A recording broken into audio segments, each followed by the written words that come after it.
Herzlich willkommen zu einem neuen Video.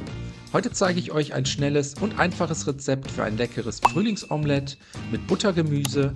Dafür als erstes 2 bis 3 Möhren schälen.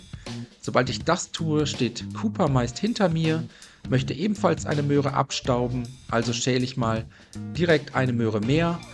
Die übrig gebliebenen Möhren anschließend längs vierteln, in kleine Stücke schneiden. Außerdem habe ich hier einen Kohlrabi, ebenfalls schälen und in kleine Würfel schneiden und zum Schluss noch eine Stange Lauch bzw. Porree in dünne Ringe schneiden.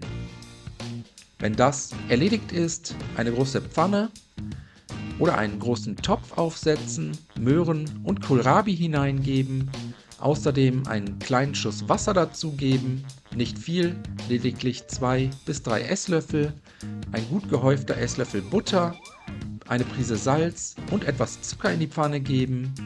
Danach alles einmal gut umrühren, bei mittlerer Hitze zum Köcheln bringen und mit geschlossenem Deckel für etwa 5 bis 6 Minuten weich dünsten. Währenddessen kümmern wir uns um die Eierkuchen.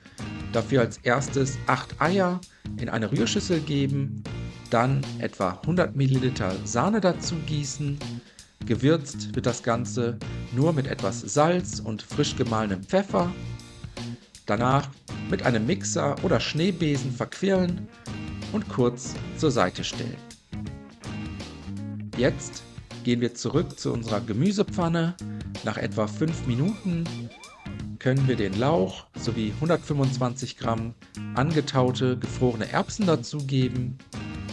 Außerdem mit Salz und Pfeffer würzen. Das Ganze einmal gut umrühren und jetzt so lange köcheln lassen, bis das Gemüse die gewünschte Konsistenz erreicht hat. Nebenbei schon mal eine zweite Pfanne für die Eierkuchen erhitzen, etwas Öl hineingeben, dann eine großzügige Kelle Teig bei mittlerer Hitze stocken lassen. Das dauert etwa 2 bis 3 Minuten, je nachdem wie dunkel bzw. gebräunt ihr die Eierkuchen haben wollt. Ich mag es gerne, wenn sie etwas Farbe bekommen. Einmal wenden, kurz von der anderen Seite zu Ende backen und aus der Pfanne heben und abgedeckt zur Seite stellen, bis alle Eierkuchen ausgebacken wurden. Danach können wir servieren, die Eierkuchen bzw. Omelettes auf Tellern verteilen, mit reichlich Frühlingsgemüse belegen und servieren.